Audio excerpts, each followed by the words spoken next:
السلام علیکم ورحمۃ اللہ وبرکاتہ۔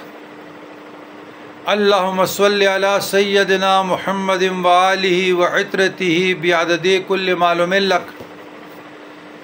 استغفر اللہ الذی لا الہ الا هو الحی القیوم واتوب الیہ۔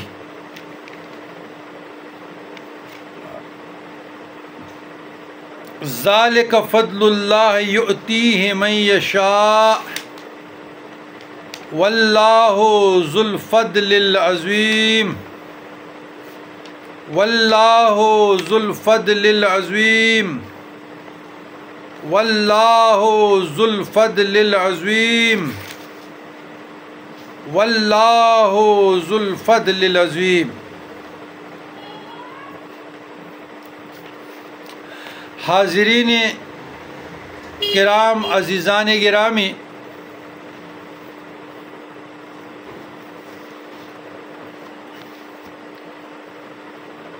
معمولات، وظائف، اصلاح نفس کے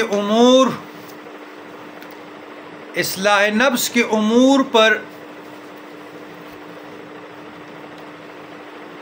شب بیداری کے 5 معمولات قرآن اور حدیث کی روشنی پر ہمارے بیان ہو چکے ہیں۔ سالک کے لیے شب بیداری کے 5 معمولات بہت ضروری ہے۔ پھر سالک کے لیے اصلاح نفس کی امور بہت ضروری ہے۔ اور اب تیسری جو ویڈیو ہے وہ معمولات اور وظائف خانقاہ درگاہ مرشد باغ کے بزرگان دین، مشائخ، پیران عظام کے بیان کردہ، تعلیم کردہ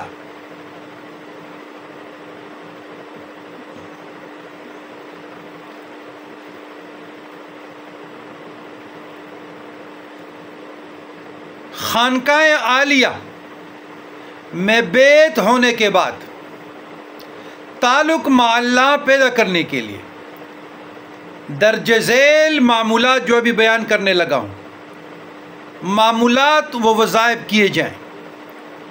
اس سے روحانی ترقی ہوتی ہے اور گھروں میں برکت آتی ہے۔ نمبر 1، گناہوں سے توبہ کا اہتمام۔ گناہوں سے مکمل پرہیز کرنا چاہیے۔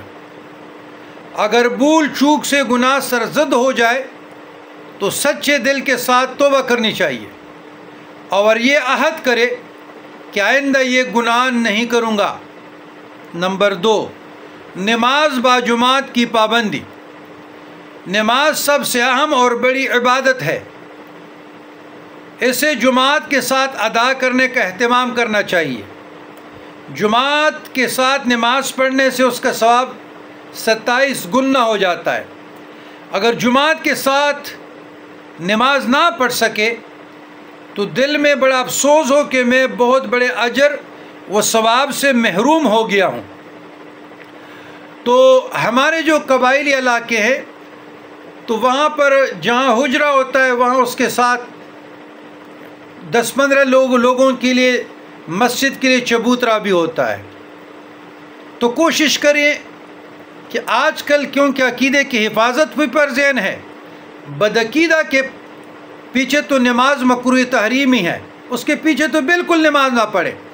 تو کوشش کریں اگر آپ جس محلہ میں ہیں یا جس علاقے میں اور وہاں اولیاء اللہ، مشائخ عظام، پیران عظام کے اہل سنت والجماعت کے عقیدے کے خلاف، تو ان کے پیچھے نماز پڑھنا مکروہ تحریمی ہے، بالکل نہ پڑھیں۔ تو اپنے گھروں میں اہتمام کیجئے، اپنے گھر میں ایک جگہ مختص کریں، بیوی بچے سارے کھڑے ہو اور ایک امام ہو جائے اور باجماعت نماز کا اہتمام کریں۔ نمبر 3، قرآن پاک کی تلاوت کا اہتمام۔ نماز باجماعت کی پابندی کے بعد جتنا آسانی سے ہو سکے روزانہ تلاوت قرآن پاک کا معمول ہونا چاہیے، اور تلاوت میں اس بات کا دھیان رہے کہ یہ میرے محبوب عظمت والے خدائے بزرگ و برتر کا کلام ہے۔ دل میں پوری عظمت اور محبت کے ساتھ قرآن پاک کی تلاوت کرنی چاہیے۔ اگر حافظ قرآن ہو تو اسے 1 سے 3 پارے روزانہ تلاوت کرنی چاہیے۔ تو 1 2 3 چوتھی پر آتے تیسرے کلمے کی تسبیح، جس کو کلمہ تمجید کہتے ہیں۔ فجر کے نماز کے بعد اللہ سبحانہ و تعالیٰ کی عظمت، شان اور اس کے شکر کے جذبے سے تیسرا کلمہ پڑھے۔ ادھر ایک مشورہ یہ دیتا ہوں کہ صبح کے جو مسنون اذکار اعمال ہے 20 ہے، جو میں اکثر مریدین کو بتاتا ہوں، تو وہ پڑھیں۔ اس کے بعد پھر سبحان اللہ الحمدللہ ولا الہ الا اللہ واللہ اکبر ولا حول ولا قوت الا باللہ العلی العظیم 100 مرتبہ پڑھیں۔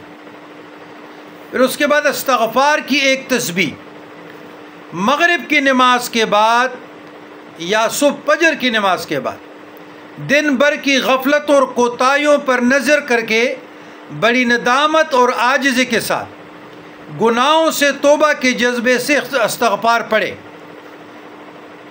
وہ کیسے؟ صبح بھی 100 مرتبہ پڑھے، استغفر اللہ ربی من کل ذنب واتوب الیہ، یا استغفر اللہ استغفر اللہ استغفر اللہ۔ اگر صبح نہ پڑھ سکے تو مغرب کے بعد یا مغرب سے پہلے لازمی پڑھے 100 مرتبہ استغفار۔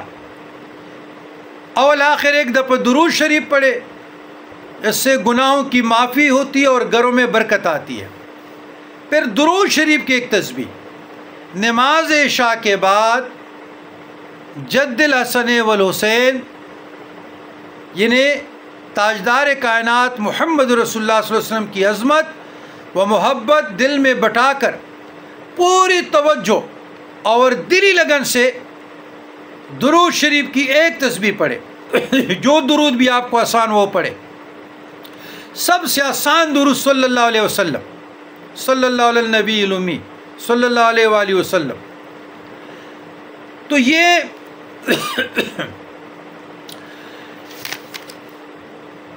گناہوں سے توبہ 1، نماز باجماعت 2، قرآن کریم کی تلاوت 3، صبح کے مسنون اذکار یعنی تیسرے کلمے کی تسبیح کے ساتھ 4، استغفار کی تسبیح 5، درود شریف کی تسبیح 6، اور 7 شر اور فتنہ سے حفاظت کے لیے۔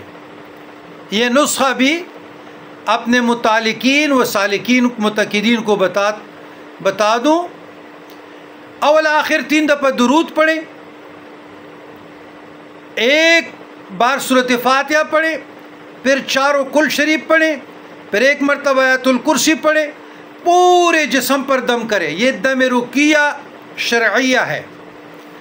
اور مصیبت کے وقت یا اللہ یا رحمان یا رحیم ایک تسبیح پڑھ لیں، اللہ تعالیٰ فضل فرمائیں گے۔ نوٹ: 24 گھنٹوں میں وقت مقرر کر کے کسی بھی وقت یہ معمولات پورے کیے جا سکتے ہیں، البتہ بہتر ہیں کہ درجہ بالا اوقات میں کیے جائیں۔ ربنا تقبل منا انک انت السمیع العلیم وتب علینا انک انت التواب الرحیم۔ سبحان ربک رب العزت عما یصفون وسلام علی المرسلین والحمد للہ رب العالمین۔ آمین یا رب العالمین۔